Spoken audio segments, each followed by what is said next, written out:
আজকে আমি আবারও বানাতে চলেছি চিড়ের পোলাও। চিড়ের পোলাওটা যেহেতু ঝটপট হয়েও যায়, আর অরিতকে আমি আজকে টিফিনে দেবো চিড়ের পোলাও। যেহেতু ওর প্রত্যেক দিনই পরোটা আলু ভাজা নাহলে পরোটা আলুর তরকারি, পরোটা রোজই করে দিই, রোজই নিয়ে যাওয়া হয়, সেজন্য আজকে ভেবেছি পরোটা করব না, আজকে আমি ওকে চিড়ের পোলাও করে দেবো।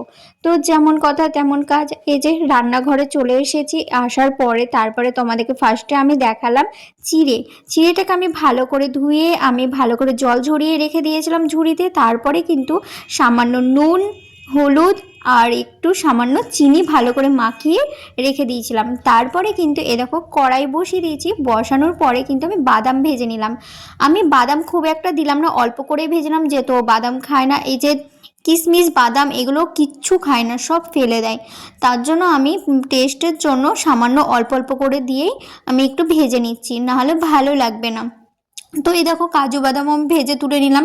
তারপরে ফোড়ন দিয়ে দিলাম আমি এখানে মৌরি দেওয়ার পর তেজপাতা দিলাম, অর্ধেক শুকনো লঙ্কা দিলাম, তারপরে গোটা গরম মশলা দিলাম, দারচিনি লবঙ্গ এলাচ এগুলো দিলাম। তারপরে ভালো করে আমি মশলাটাকে একটু নাড়াচাড়া করেছি, যতক্ষণ একটা সেন্ট বেরোবে ততক্ষণ একটু ভালো করে আমি মানে মশলাটা ভেজে নিলাম।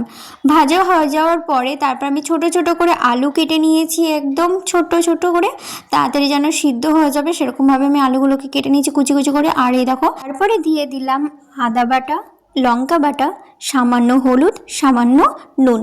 আর তোমরা চাইলে কিন্তু আদা কুচি করেও দিতে পারো আর লঙ্কা কুচি করে দিতে পারো। যেহেতু আদা কুচি করে দিলে মুখে বাঁধবে, সেজন্য কিন্তু আমি আদা কুচি করে দিইনি, আমি পেস্ট ছিল বলে পেস্টটা দিয়েছি, আর লঙ্কাও পেস্ট দিয়েছি। তো এরকম ভালো করে আমি মশলাটাকে মিক্স করে নিলাম। মিক্স করার পরে তারপরে আমি কিন্তু ঢেকে দিয়েছিলাম ঢাকনা দিয়ে। তারপরে কিন্তু আমি আলুটাকে ভালো করে ভেজে নিলাম। আর মশলা অনেকটা কষানো হয়ে গেছে, আর সামান্য একটু কাঁচা কাঁচা আছে, তখন কিন্তু আমি টমেটোটাকে দিয়ে দিলাম। টমেটো কিন্তু আমি ছোট ছোট করে কেটে নিয়েছি।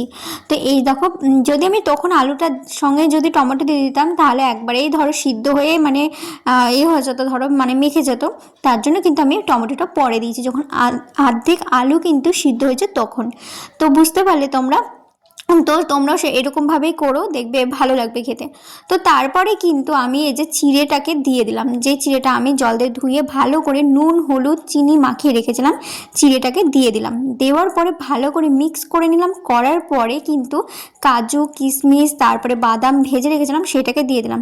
তারপর ভালো করে মিক্স করে নিলাম। আবার মিক্স করার পর তারপরে কিন্তু আমি চিনি দিয়ে দিলাম। চিনিটা কিন্তু তোমরা তোমাদের মতো করে দিবে, যারা কম মিষ্টি খাও তারা কম মিষ্টি দেবে, যারা বেশি মিষ্টি খাও তারা বেশি মিষ্টি দেবে, মানে চিনিটা তোমাদের মতো করে।